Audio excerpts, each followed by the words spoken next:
the Dawgs Podcast with your hosts, Blake Reneker, Justin Charles, and Josh All. All right, hey, what's up, everybody? Welcome back to another episode of the Dawgs Podcast. Josh All here doing this week's Dog Pack Discord live show a little bit earlier than the 3 o'clock normally scheduled time, like I was telling everybody in here before we got started.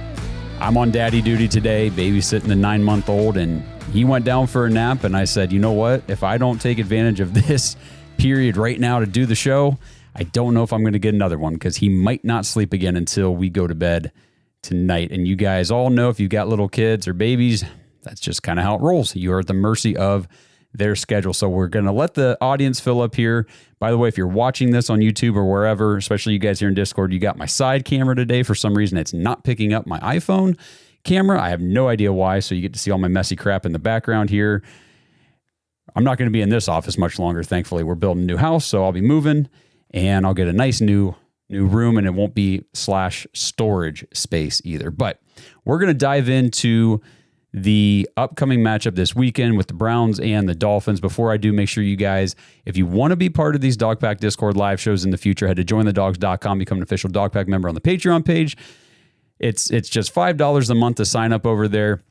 And you get access to the private Discord where everybody is, the entire Dog Pack, all of these awesome diehard Browns fans that we are in here all week long, 24/7, talking about the Browns and basically whatever else. It's a 24/7 therapy session is what it kind of turned into, unfortunately, due to the state of the team. But it's an awesome place to be, and you can take part in these Dog Pack Discord episodes each week. And I would like to continue doing these, not just during the season. Obviously, we use this opportunity for the preview show to do the Discord live, but I'd like to do at least one of these a week if I can, which I should be able to, moving forward through the offseason, so that way we can get you guys up here to talk about the draft and the prospects and free agency and all that stuff, all offseason long. So head to jointhedawgs.com. Okay, so I don't think we really have too many news and notes and things to discuss. The first thing I wanted to do, and I ran a check with you guys beforehand, I want to play a voicemail. Got a voicemail today from Chief Hill. So I just wanted to talk about what he had to say here. Yeah, this is Chief from Dover. Look, I'm just calling about the glorified goat rope we got going on up in Cleveland. I've been a fan for the Browns for like 62 years.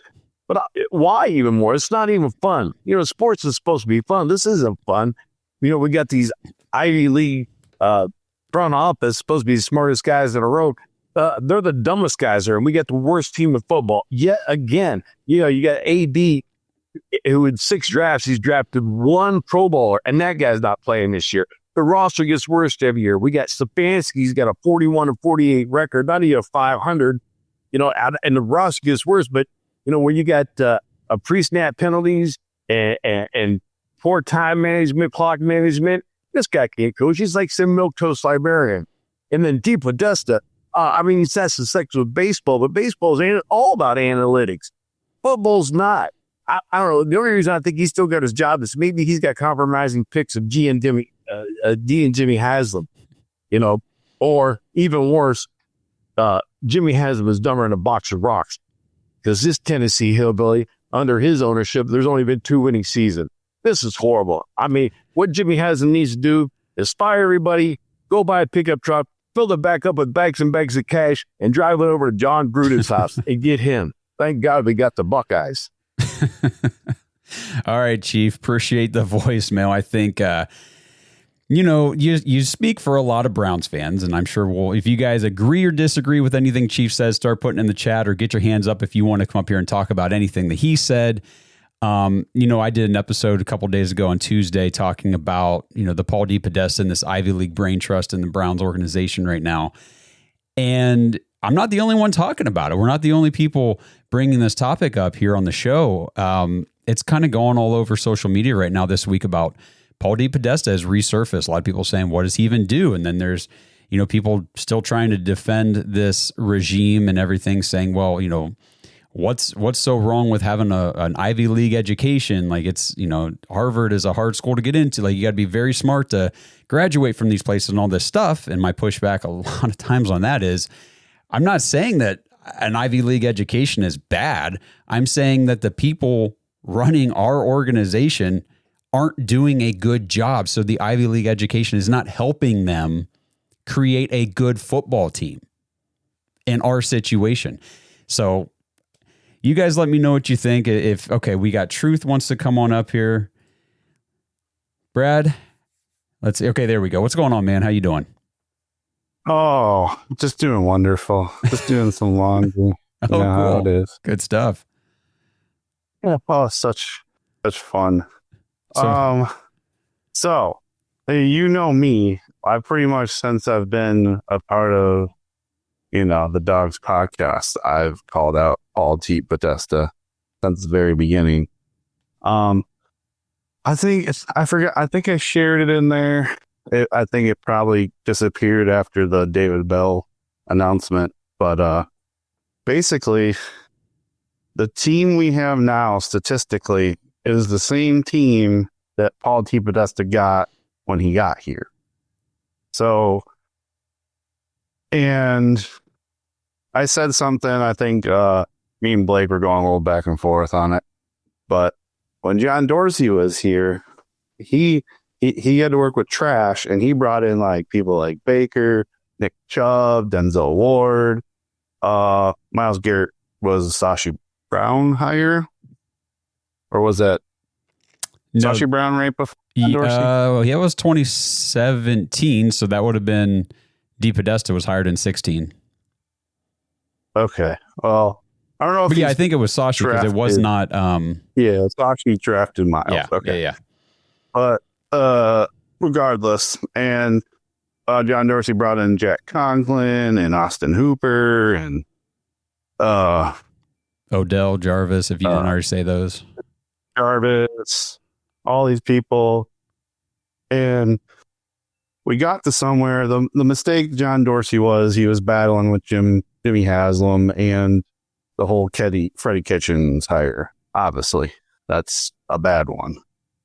But to me, it's like, he's all about the statistics and analytics and everything. Well, I haven't seen, minus maybe Amari Cooper trade, that we've had a really analytic side to the offense since basically letting go of Baker to get Deshaun Watson. I haven't seen really a whole lot of want to get the offensive line younger, get more wide receiver talent.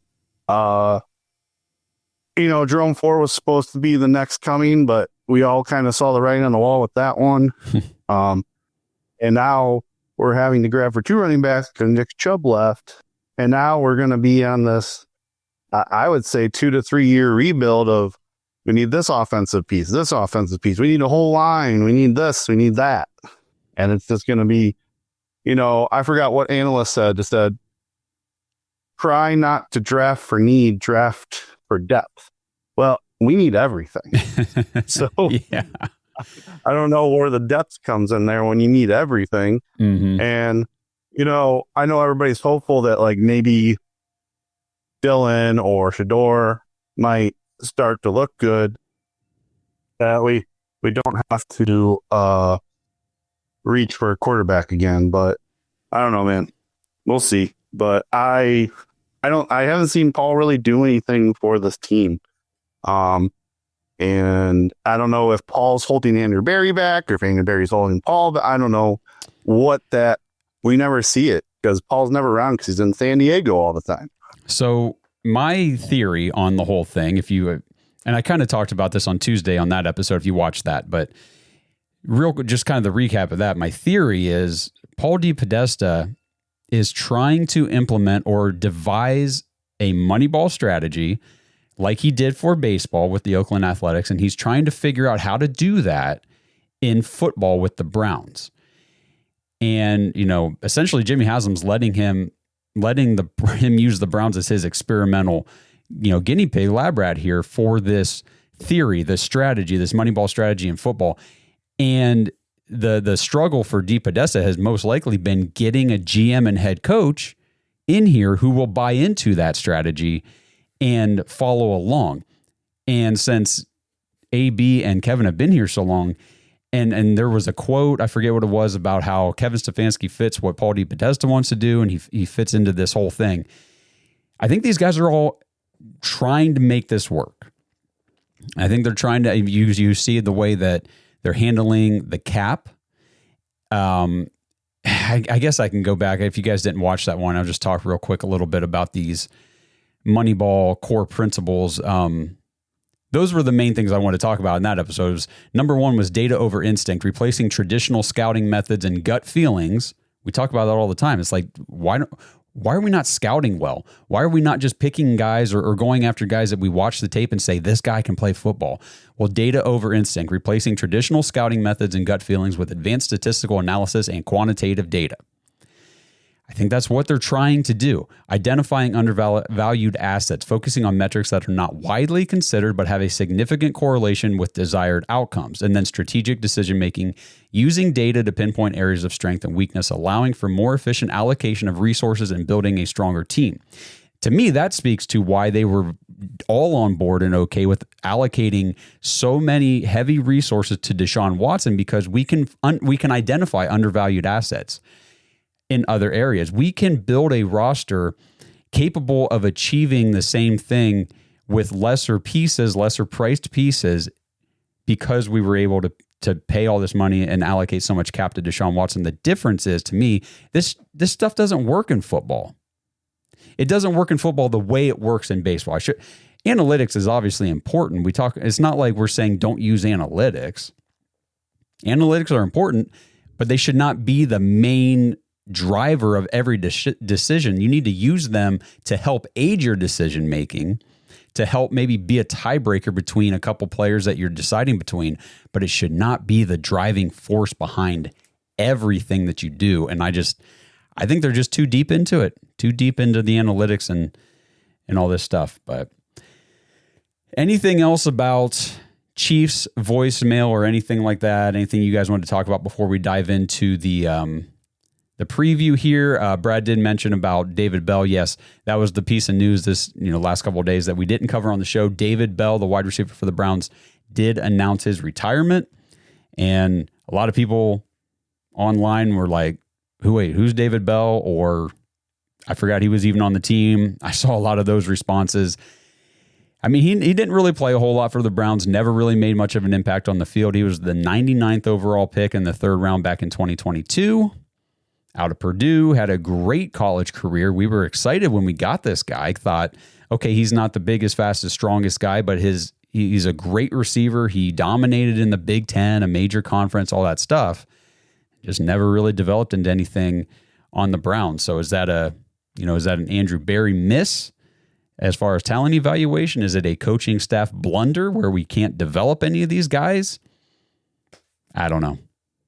But either way, never worked out. He had a dislocated hip in week 2 last year, missed all of the 2024 season after that. Started this year on NFI, the non-football injury list. And then he released a statement saying that, he was blindsided by an off-field injury. So I don't know if it was something through his recovery or something else that developed after it or what the case was. But his words were, quote, he would literally be risking life and limb if he continued to play football. So obviously David Bell's health is the most important thing. We want him to be healthy. You got the rest of your life to live, dude. I mean, playing football for the Cleveland Browns should not take priority over your long-term health when you're 24 years old. And it's hard to believe, but he's on the last year of his rookie deal and he's only 24 years old. Kenny Mack says, thought he was going to be a Jarvis Landry type player. Yeah, man. I mean, I thought he was going to be a reliable option, for this wide receiving core.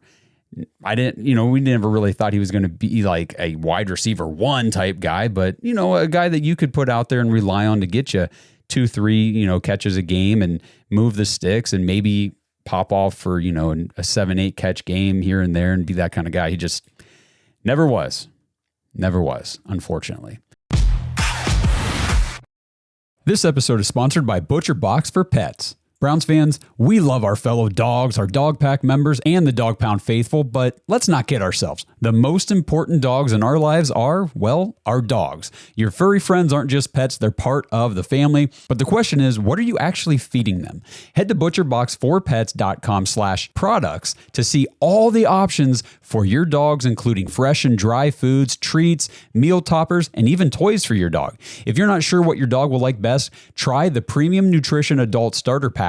And they even have a vacation bundle to take care of your four-legged friends while you're on vacation this summer. And right now you can get 20% off your order with promo code DAWGS, DAWGS, when you check out. At ButcherBox, they believe in real ingredients. Their pet foods have been developed and certified by vet nutritionists to contain zero artificial flavors or preservatives. You get protein-packed formula with over 50% of the recipe comprised of third-party certified humane ButcherBox meat, plus functional ingredients like pre- and postbiotics to support your dog's vitality and digestion.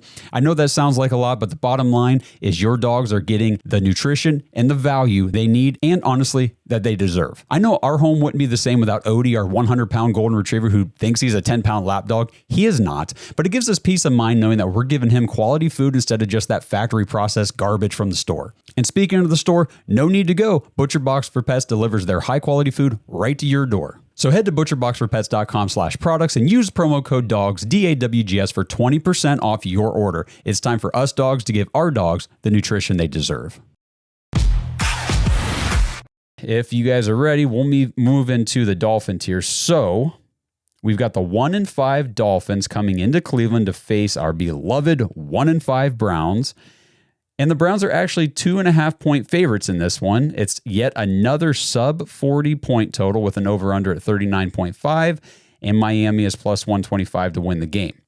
It's also another alpha dog game, so the Browns are going to be dude wiped from head to toe in their brown. And the last alpha dog game, if you guys remember, was the last time we played at home, and it was the only game we won against the Packers. So that's pretty, I don't know, I guess that's a good feather in the cap for maybe we could win on Sunday.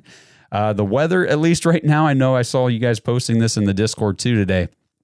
Looks like it's going to be kind of nasty.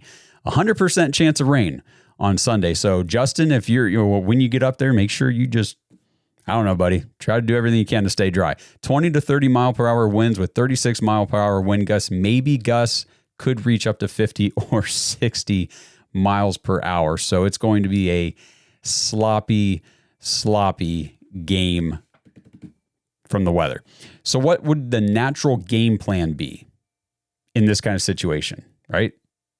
Run, Quinshon Judkins, which means that we'll probably, get 40 to 50 pass attempts from Dylan in the rain. So some notes about this game. I posted these yesterday. In 2024, so last season, the Browns only held one opponent to under 20 points at home. It was the Steelers, and they scored 19 points in that Snow Bowl on the Thursday night game. In 2 home games this season so far, neither opponent has scored over 20 points. The Bengals hit 17. The Packers only scored 10. So the Dolphins came into Cleveland late last season in a bad weather game, and they won that game 20-3 with Snoop Huntley at quarterback for Miami and DTR at quarterback for the Browns. And so far this season, Miami is 1-5, like I said, but they have scored over 20 points in 5 of their 6 games, and they scored 27 in 3 of them. Miami on defense has also surrendered over 20 points to every opponent so far this season, and the Browns have not scored 20 points in their last 11 games, and they have only reached that mark, 20 points or more, in 3 of their last 25 games. So, will either team reach 20 points in this game? I'm not expecting it. I'm expecting this final score to look similar to Green Bay, which was that 13-10 game that actually went in our favor. So we'll see. We'll see how it goes.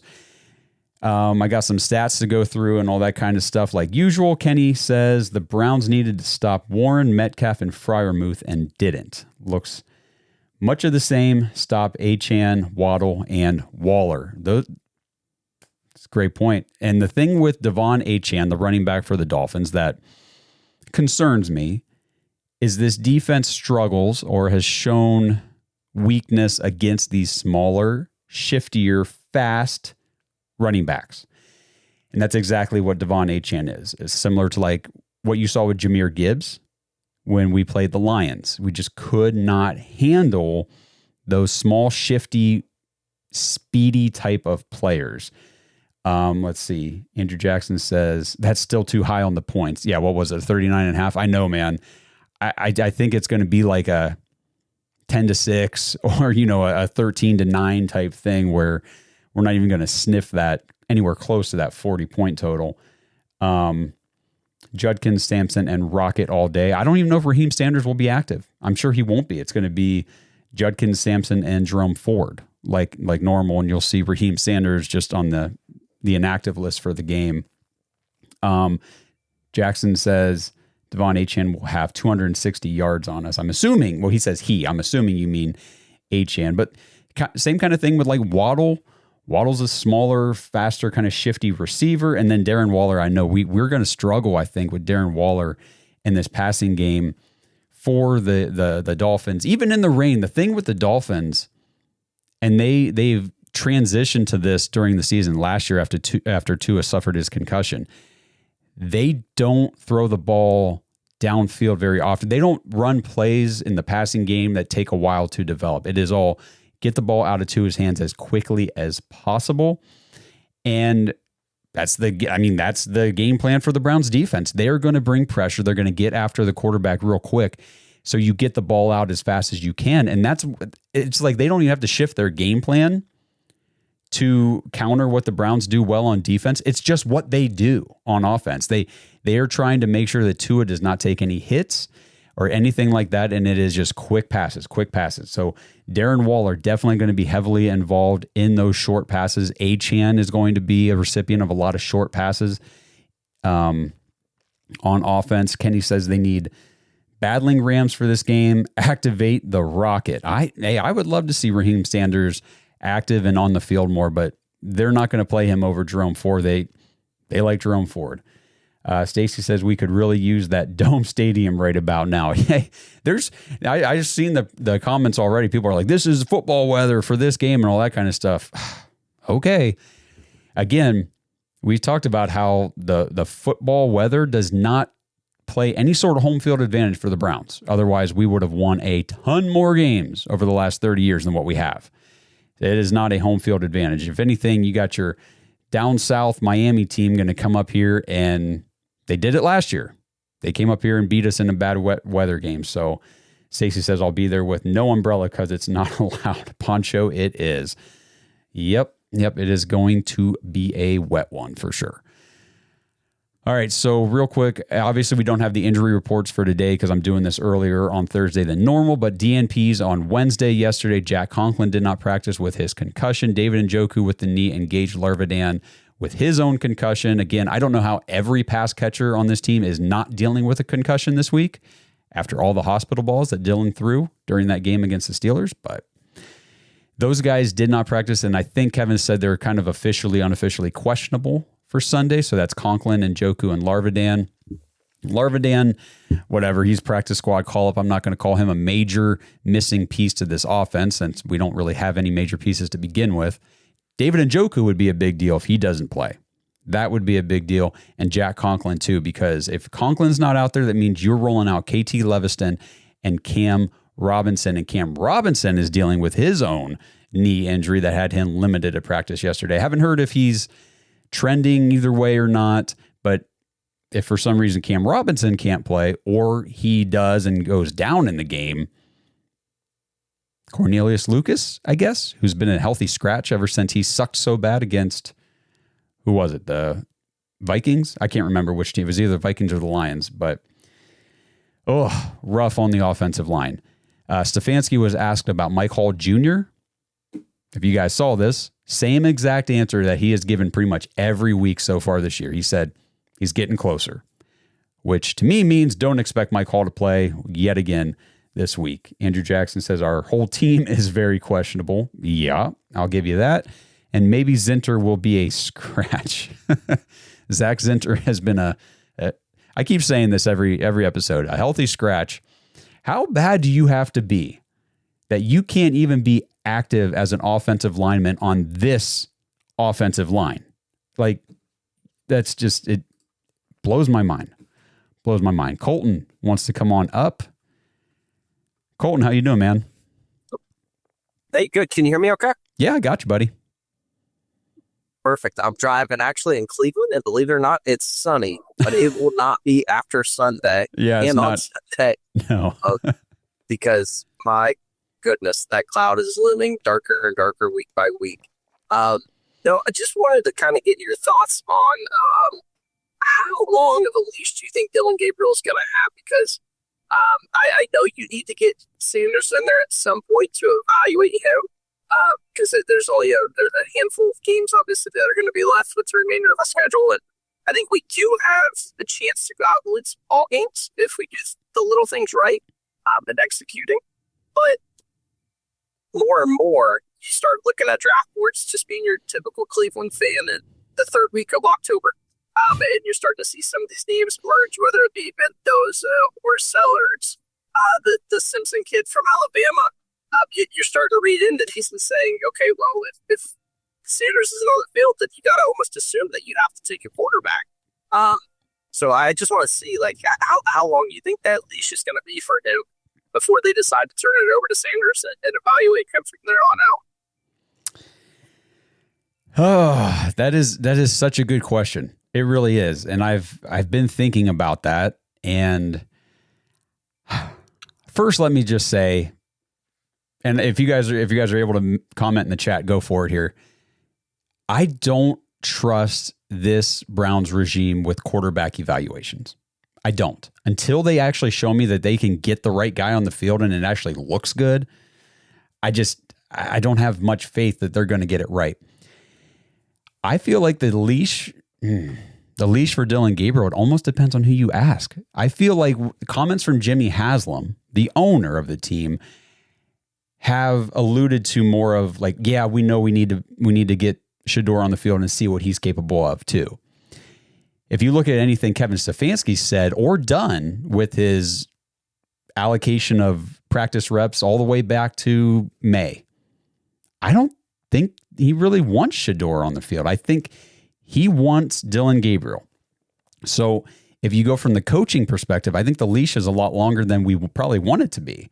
Because I think they're going to, or at least Kevin's going to try to give Dylan every opportunity to fail. And we've talked about that from the beginning. Like Dylan's going to get every opportunity to fail before they just pull him and put Shedeur in. Unless there's more of a push from ownership or the front office to get Dylan out and get Shedeur in. It's tough for me to see this offense doing anything different than what it's done. And we'll talk, I got all these stats to talk about between the two teams and all this kind of stuff, but the overall Miami's defense is not good. Not good. But I don't think it matters. You know, the Browns went against a not good defense in week 1 and 2. We had the Bengals and then the Ravens. Both those defenses are terrible this year. Didn't matter. We couldn't score. We couldn't do anything. It was the same thing. It didn't matter if it was them or we were going against the Vikings or the Lions. It didn't matter. Like, it was the same offense. No scoring. It's frustrating. So it's hard for me to envision Dylan all of a sudden leading this offense on, you know, these awesome scoring drives or these big downfield plays and all this kind of stuff. I don't know. What do you think? So I don't want to start a fire in our group chat here, but I did read something this week, and it's going back to what you're talking about with this regime and evaluating and putting in. I keep hearing that the system is so quarterback friendly. It's so quarterback friendly. Well, I think we've had enough of the sample size now to say it may not be quarterback friendly. Just look at the front runner for the MVP this year at Baker Mayfield. He played arguably some of his worst football of his career. Granted, he was young, but he played some of the worst football of his career while wearing a Cleveland Browns uniform.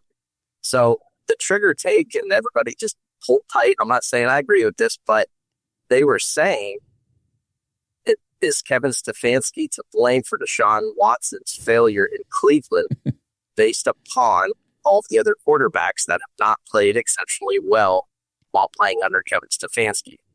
I know we caught lightning in a bottle with Joe Flacco a couple of years ago, so I don't want Blake to jump down my throat for that. But outside of that, you really don't have any fingers to point to and say, hey, this guy was playing at an average to maybe a Pro Bowl level. And I hold Pro Bowl with really no weight anymore because everybody decides to opt out. So, I mean, you could get an invitation being a second stringer anymore. It really doesn't help hold any merit. But yeah, I thought that was something it was a big trigger take. And thought that some of the people in the chat would have something interesting to say about that.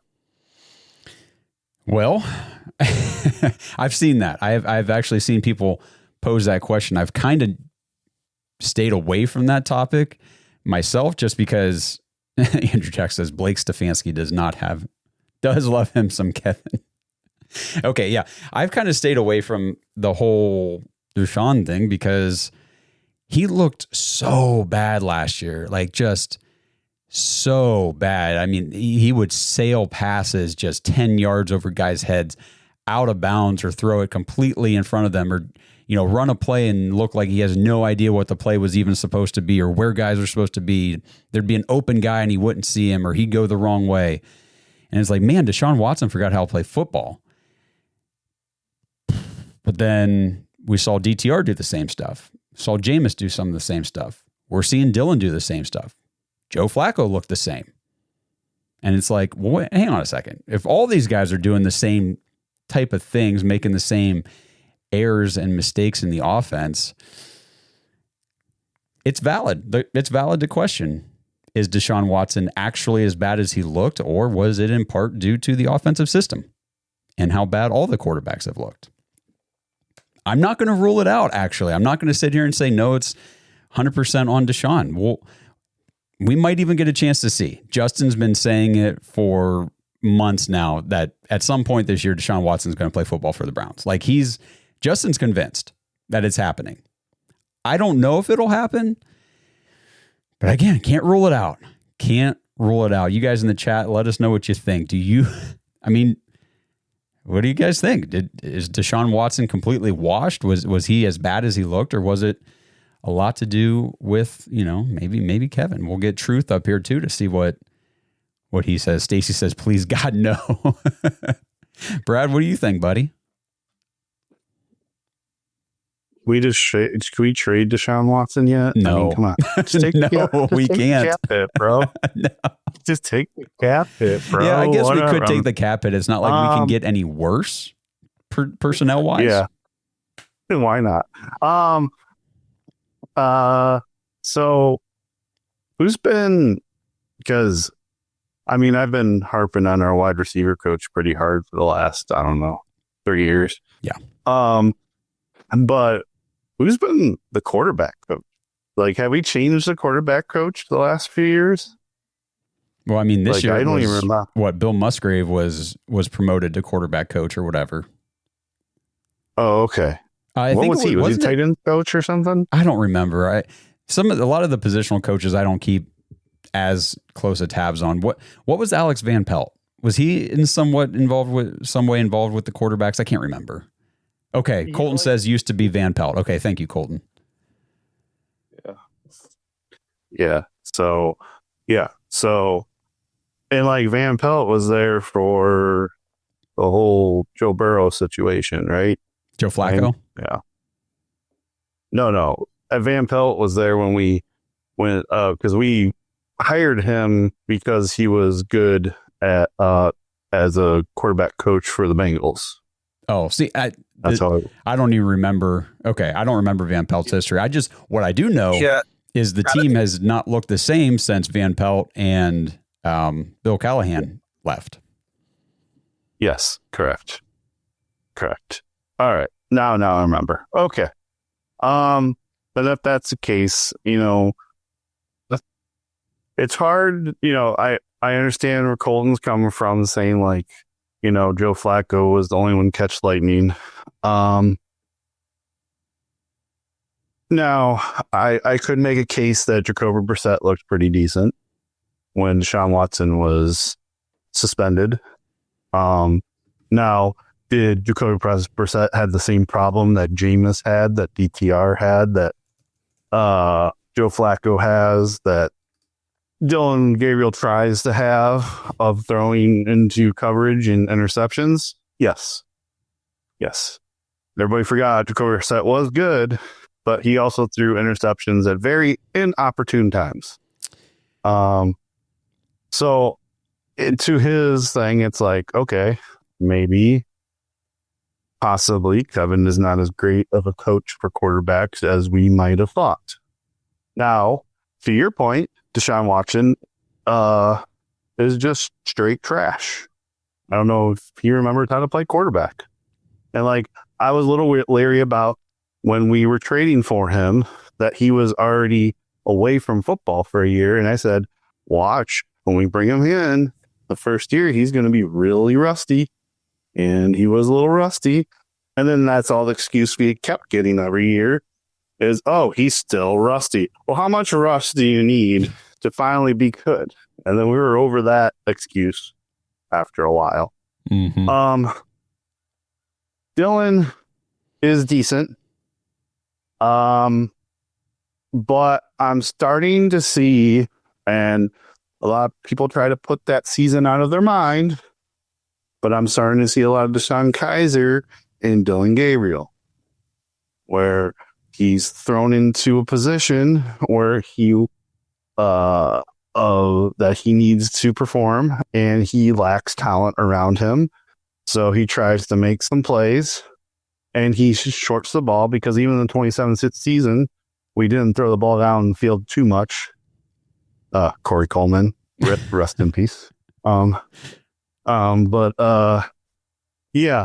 don't know, man. It's hard to say what the real problem is, but I've just seen this offense continually minus the 23 year, just continually just be very mediocre at offense. Yes.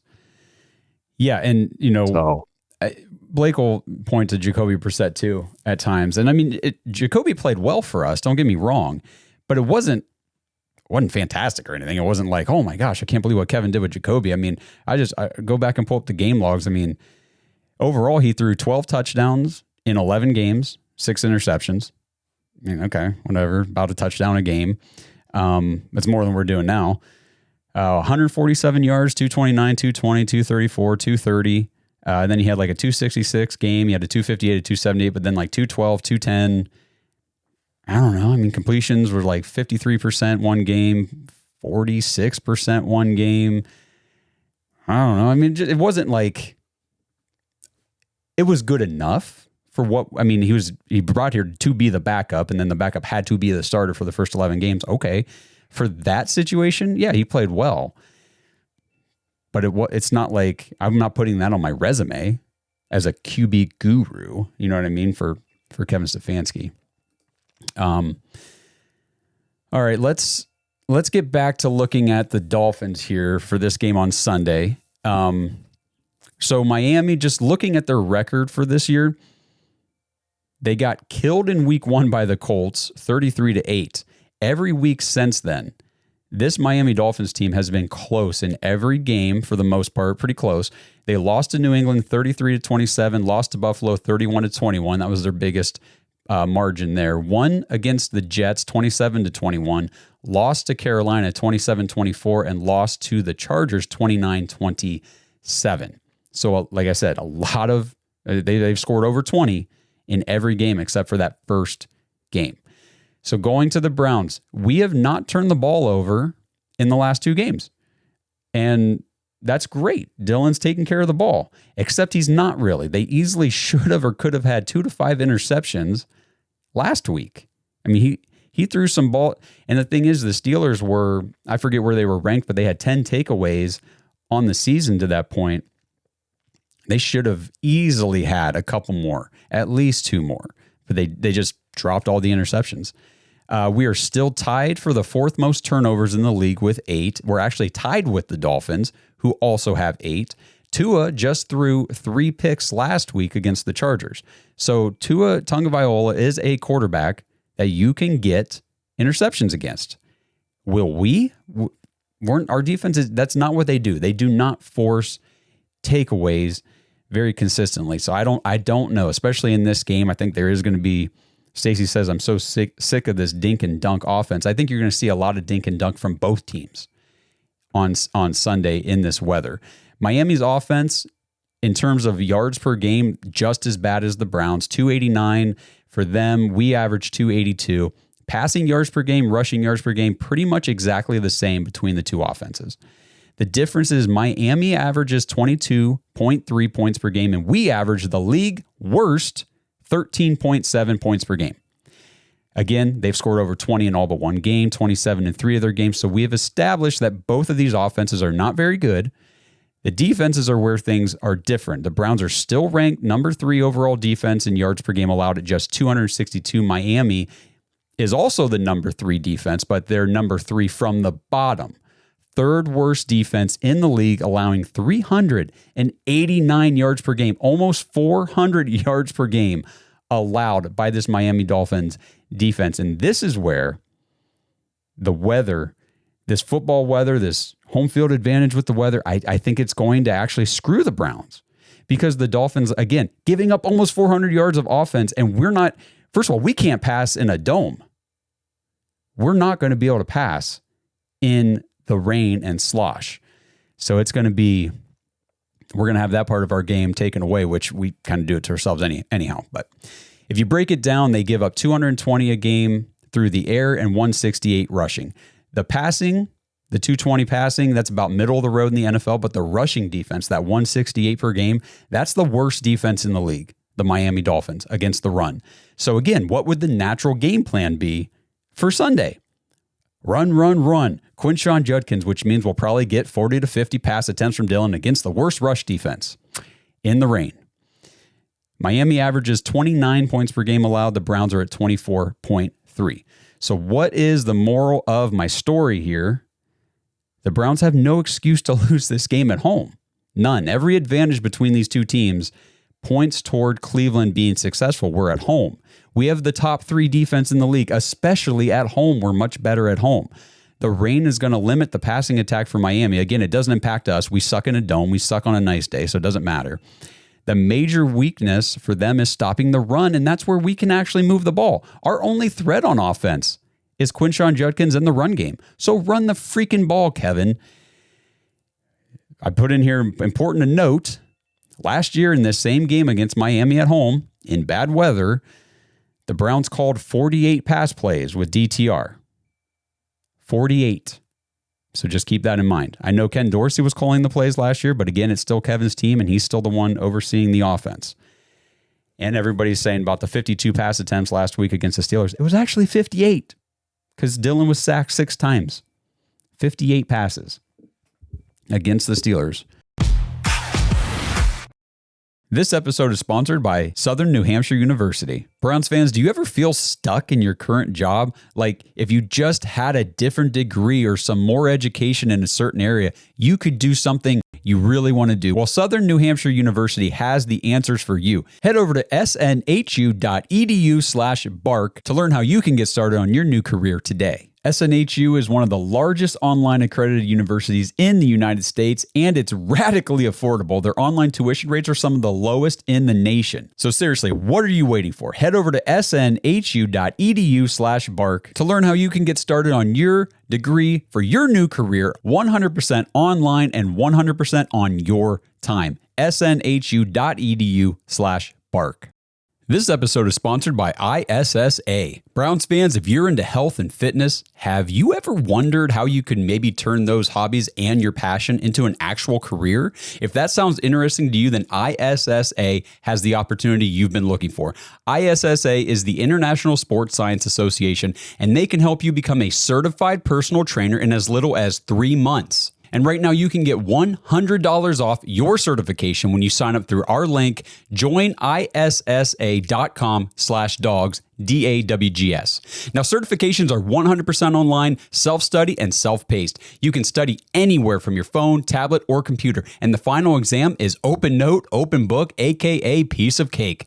Except you fitness nuts probably don't eat a ton of cake, so let's just call it a piece of delicious protein bar. And ISSA has the #1 job guarantee in the industry. If you get certified and sign up to be a certified trainer with ISSA, you have a job guarantee or your money back. ISSA has over 10,000 gym partners that have over 73,000 open jobs for trainers right now. And you don't need a 4-year degree or a 2-year degree. You just need your certification to qualify for these jobs. So what are you waiting for? With certification this simple, there's no excuse not to pursue your passion and become a certified personal trainer today. Get $100 off your certification at joinissa.com/dogs. You've wanted to make a change long enough. Now it's time to do something about it. That's joinissa.com/dogs for $100 off your personal trainer certification.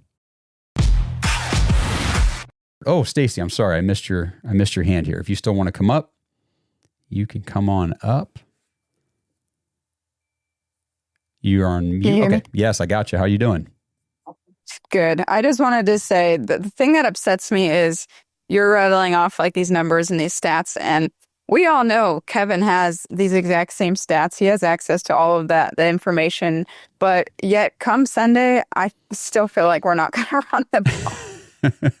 Like, I just don't understand. And I think that's the thing that upsets me the most about Kevin and why I would be fine getting rid of him, because he has all the information that we have, and yet somehow he acts like he does the opposite. Like, he tries to like trick the other team or something. And it's like, just look at the numbers, look at the stats, and just do that plan. And if it doesn't work, then it doesn't work. But at least, like, I don't know.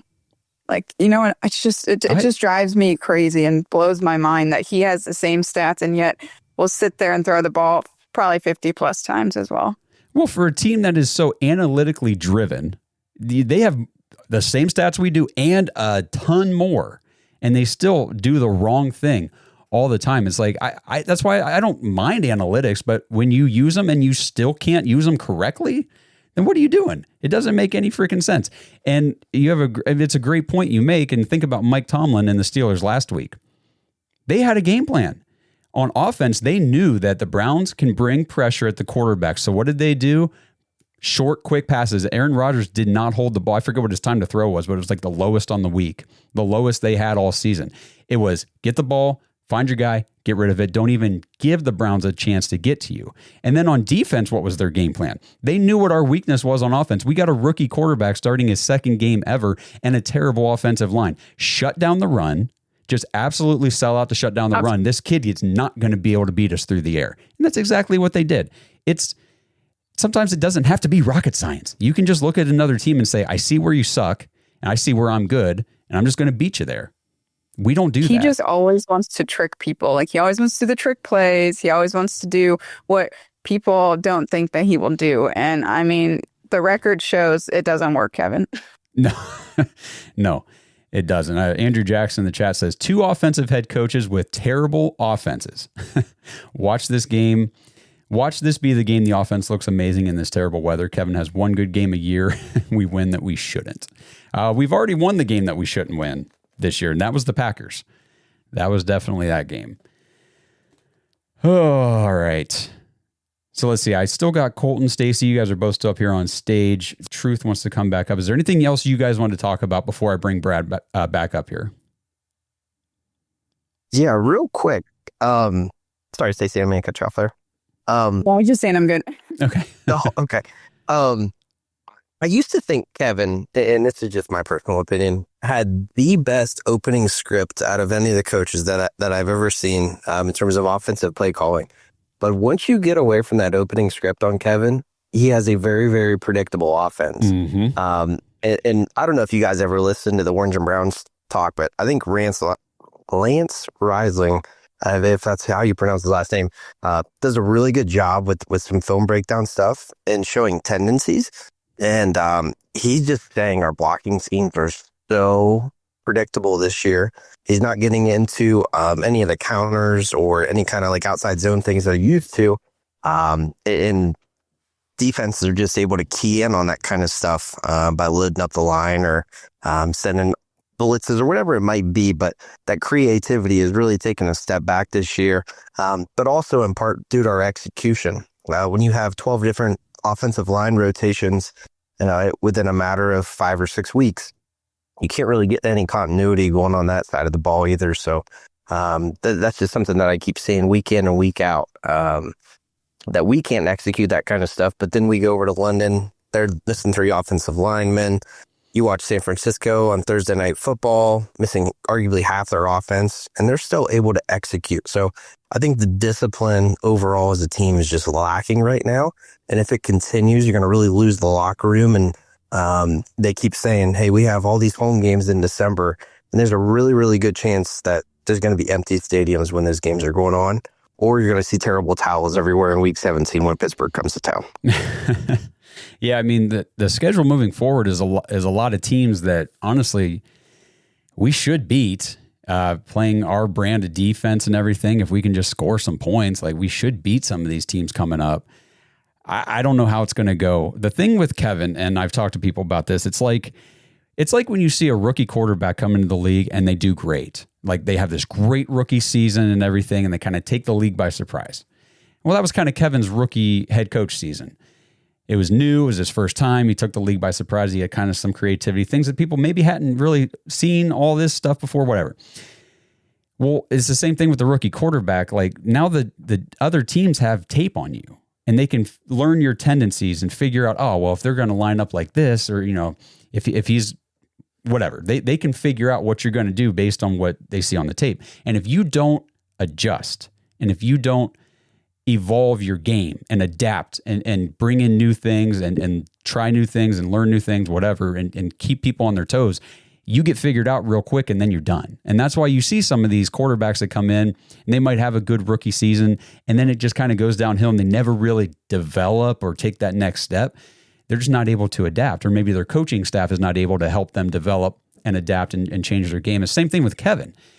He doesn't adapt his game. It's the same thing for the last 6 years, and that's why it started out okay, but then you see it being less and less and less successful each year because defenses know what we're doing. They've figured it out, and he doesn't adjust. He doesn't change anything. There's nothing new. There's no wrinkles. There's no deception. There's nothing. I keep saying I don't sense like any dog in Kevin and the way he runs a team. Like, there's no fight. There's no nasty there. It's just numbers and analytics and got to be better,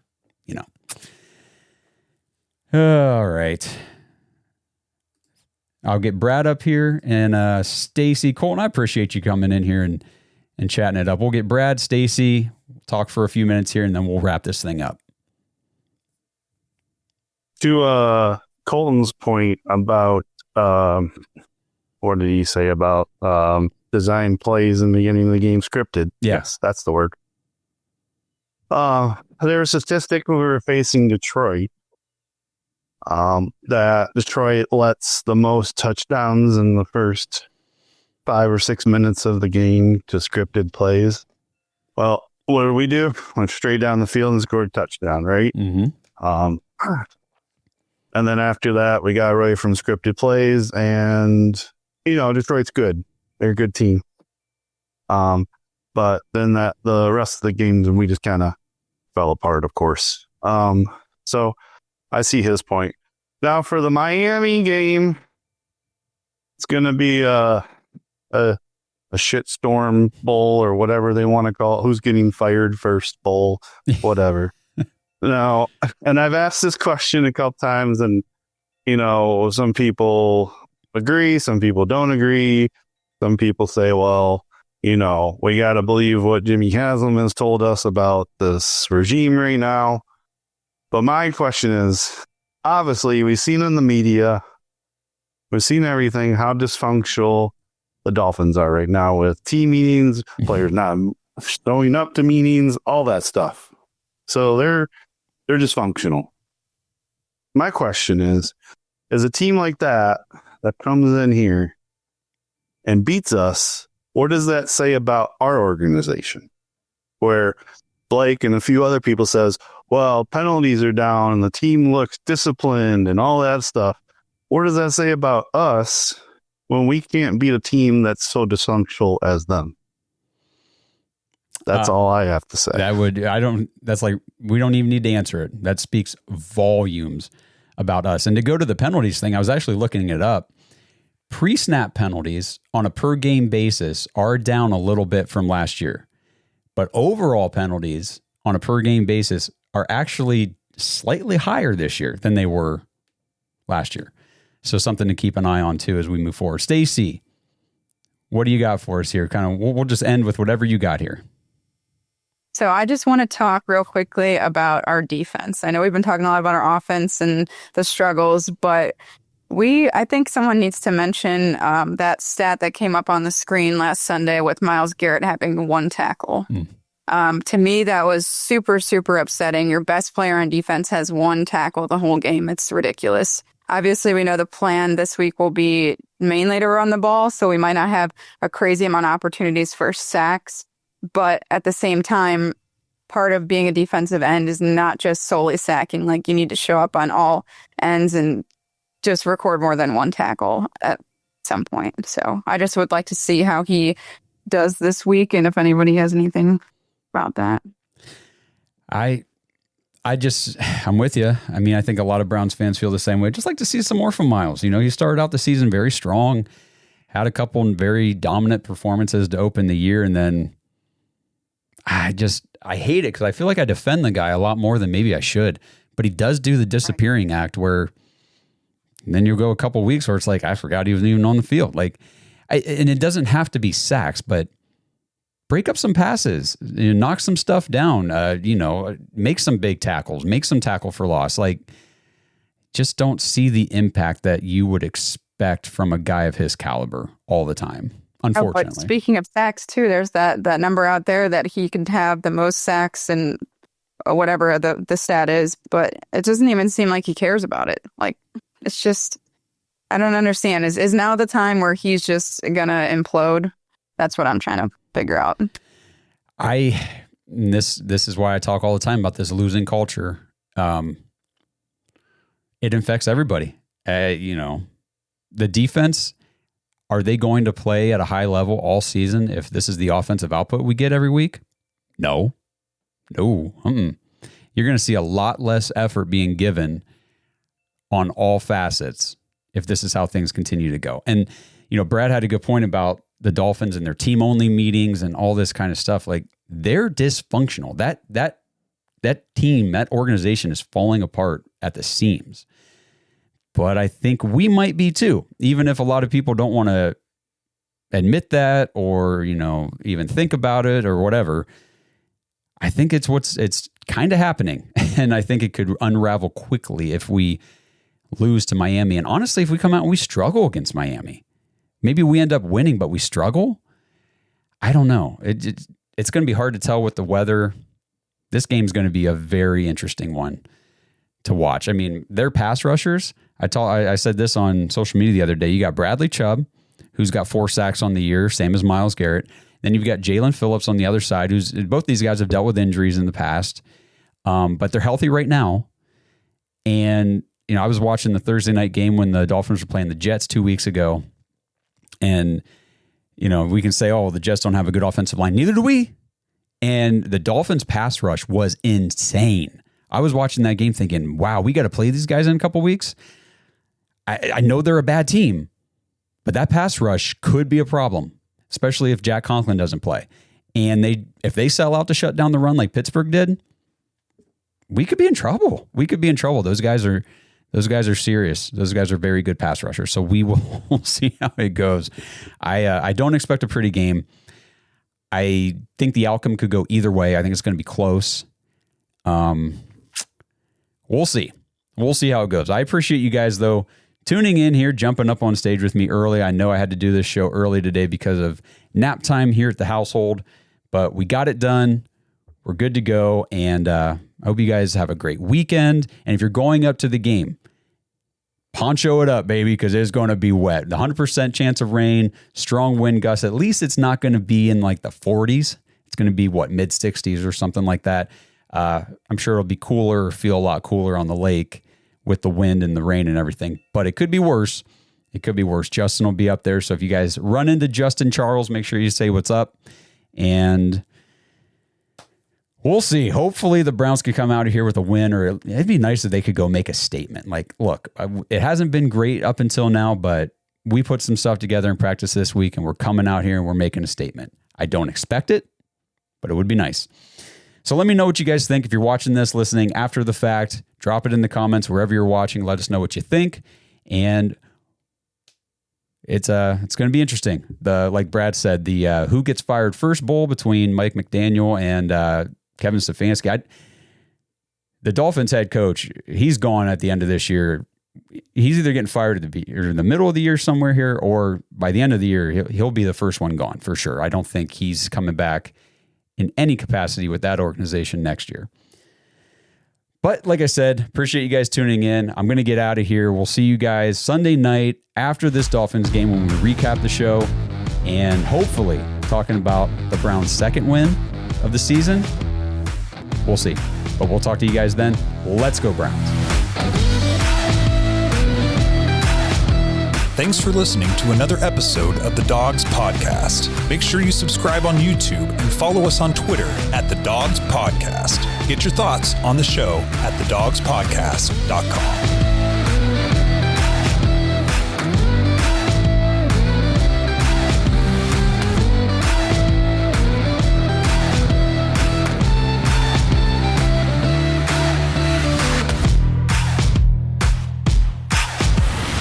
BetterHelp. Browns fans, if you're like me, the stresses in life only increase the older you get. Your family, your job, your bank account, just a few things that drive the cycle of stress every day. And if you have people constantly depending on you, it can put a heavy weight on your mental health. What if I fail? What if I'm not good enough? Why does no one appreciate everything I'm trying to do for them? If these thoughts have ever darkened your day, 1, you're not alone, and 2, I highly recommend talking to someone, and that's where BetterHelp could be the right resource for you. Head to BetterHelp, HELP.com/Dawgs, DAWGS for 10% off your first month of talk therapy. Just fill out a simple questionnaire and BetterHelp will match you with the best therapist for your needs.